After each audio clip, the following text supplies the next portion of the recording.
Yes.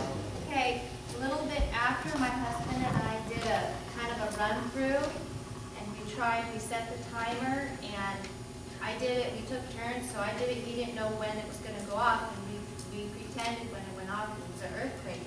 Well, we both had discussed the proper place, and he said we should stay together. We both went to the desk where we thought there was not as much glass, and we very quickly realized we stored a bunch of stuff under the desk, and once we realized that, when you do a kind of a run through, then we realized that's not safe. We had to move everything. Excellent. Yeah. What a great example. So you run through it and then you realize, because I was thinking about the desks at my office just this morning. There are a couple of desks I could think of that nobody could get under. and we need to get the stuff out. Yes? I guess if you were going to get under a table or a desk, maybe that would be a good place to take one of the little emergency first aid kits and just take it to the top or something. What I have underneath the place where I would go is a whistle, a dust mask, and one of these light sticks, you know, that you can crack. And the whistle, because I can be, the whistle will be on here, I'm here. The dust mask, in case a lot of dust is blowing, and then the light stick to give me partial light. Yes? Something that hasn't been covered is trailer homes, because there's a lot of those around here. There are. There is no load-bearing wall in that kind of thing. You get under something. A lot of them, there's nothing to get under, because it's just like in the camper I live in, it's a 22-foot trailer. There's nothing to get under. The beds are the little cabinets underneath and that. I think in that case, I'd be sure I have blocks under my wheels. I can't tell you specifically what to do in your situation, but I would say go look at it and think about it. Think about what you would do, and if there's something that you could reconfigure where you live so that you have a spot, then create that. If not, then make yourself another plan. Or have a neighbor or somebody come through and help you kind of brainstorm, what you would do. Yes? I was moving into my trailer in '92 when the earthquake hit. Trailers are flexible. They'll roll with it. You don't have to worry about it really collapsing on you. What you do have to worry about is your gas. That's your big problem there.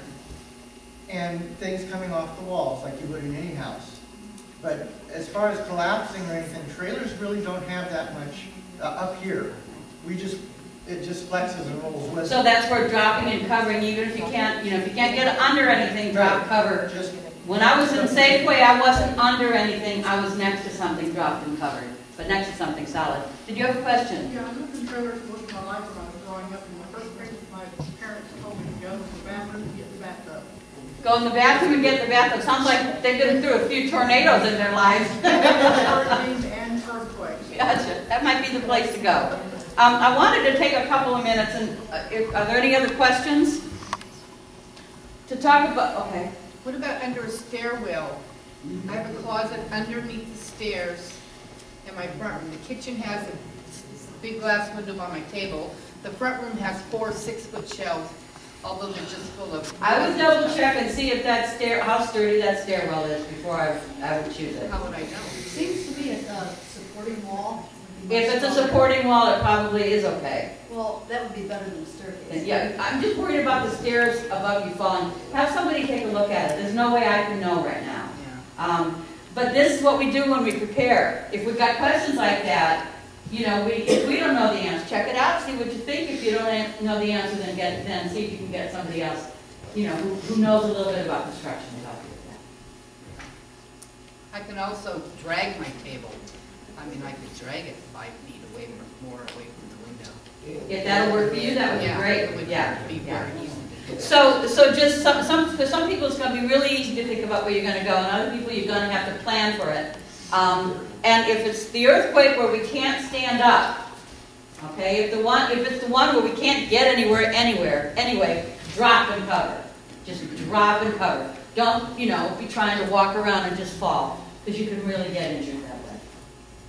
So Haiti had an earthquake, and it was 0.5 larger than ours.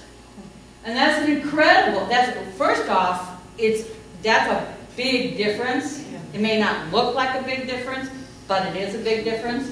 They had theirs straight under Port-au-Prince, right? I mean, it was shallow, I think, 6 miles. Am I right? 6 miles. So those buildings are not constructed with rebar. You know, they are constructed, in many of them, haphazardly, and they really pancaked, didn't they? And you can see the problem that happens when a people is isolated, like they are, and relief is trying to get in there, and not only it's hard enough to get the relief in there, it's hard enough to get the relief to the places where it can go.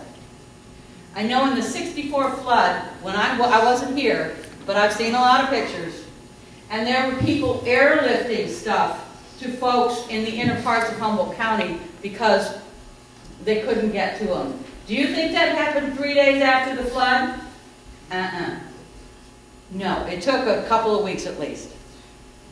So we have to figure out ways of our being prepared now. Do you want to talk about Haiti? Not that I know that much about it, but I know as much as you do. There's a whole lot on Facebook. And there's a whole lot on Facebook. A lot of people praying. A lot of people praying, a lot of people needing, yes. Is there a big difference between a 6.5 and a 7? Yeah, I can't, it's a big, do you know the specifics? It's 500, it's 50 times stronger. Every first number is 100 times stronger, and every middle number is 50 times, like 5.5 would be 50 times. So if we had a 7th point, it would have been 50 times stronger than what we just had. Yeah. Well, we had bigger. That one in 1980, 81 was an 8-pointer. We could have a 9-pointer. Yes, we're This one felt far worse than that one. I was in the one in 81, and I was in an upstairs apartment building, and this one felt far worse than that one. So what haven't we covered? Yes. Well, I've been getting calls about where do people bring supplies for Haiti? How do they kind of... People don't bring supplies for Haiti from Humboldt County.